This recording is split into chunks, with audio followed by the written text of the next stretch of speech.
Nasser Qassah. Et on commence tout d'abord avec cette une du quotidien Horizon qui, comme l'ensemble de la presse nationale, revient sur les manifestations de refus. Hier, manifestation de refus des citoyens, on dira ça comme ça. C'est le terme d'ailleurs choisi en une du quotidien Horizon qui note les citoyens disent non à l'ingérence, en rapport bien évidemment et en réaction à cette résolution anecdotique du coup prise par le Parlement européen, ou plus précisément par certains députés européens. Même son de cloche en une du quotidien Al-Mujahed qui souligne cette forte condamnation et des marches de travailleurs à travers le pays. Le quotidien Al-Mujahed met donc à l'honneur les citoyens travailleurs. Al-Mujahed qui, au sujet de la campagne électorale, note l'économie et le social au programme du 14e jour de la campagne électorale. On y reviendra. Le quotidien d'Oran également place cette marche à Alger contre l'ingérence étrangère à l'appel de l'UGTA, l'Union générale des travailleurs algériens.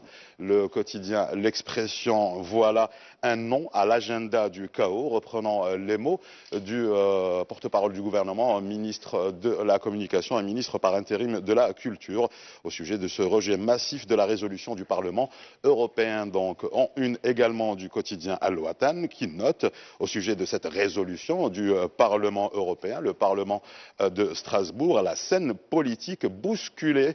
Et le quotidien Liberté, lui, note ingérence, deux points, le discours face à la réalité. Et le quotidien Liberté, lui, note et croit savoir ou croit comprendre que le Hirak rejette cette ingérence sans adhérer pour autant à ce qu'il qualifie de riposte du pouvoir.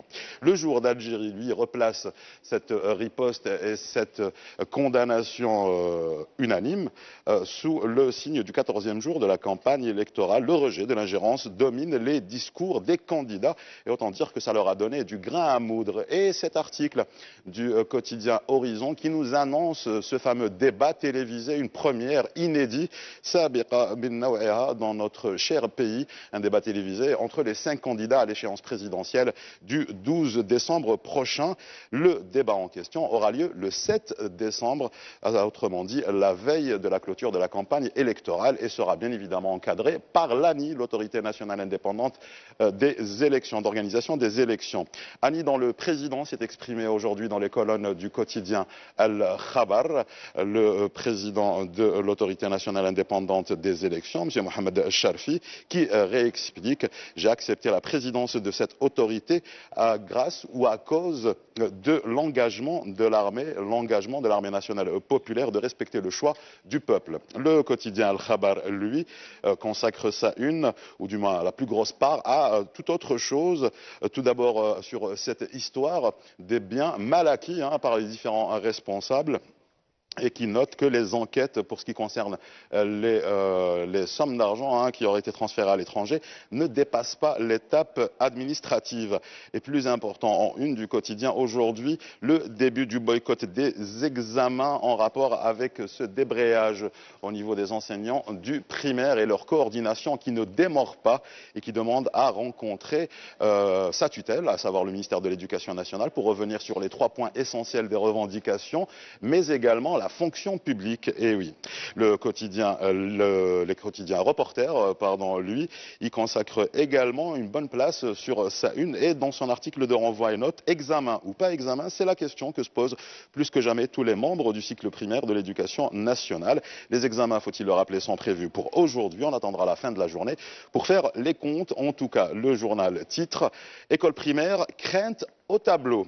Le quotidien qui consacre donc une bonne place à sa une, voilà le titre: école primaire, crainte au tableau. Un autre titre consacré au secteur de l'éducation nationale, ou plus précisément à ces 200 000 exclus sans aucune prise en charge.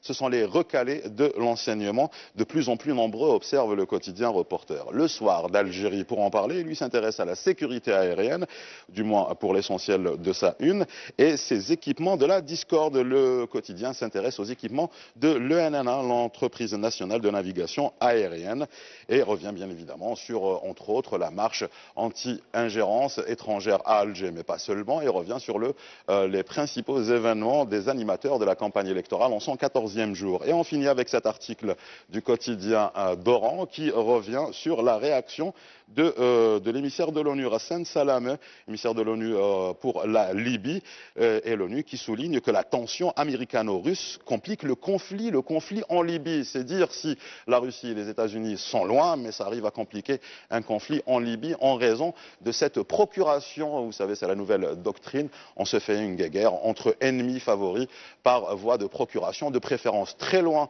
de chez nous et dans un pays qui, ma foi, ne cesse de souffrir justement à cause de l'ingérence et de l'intervention, cette fois-ci européenne. On se rappelle à l'époque menée tambour battant par les deux présidents, ou le président américain, le président français Nicolas Sarkozy et le Premier ministre britannique de l'époque. Et voilà qui achève ce tour d'horizon de la presse nationale.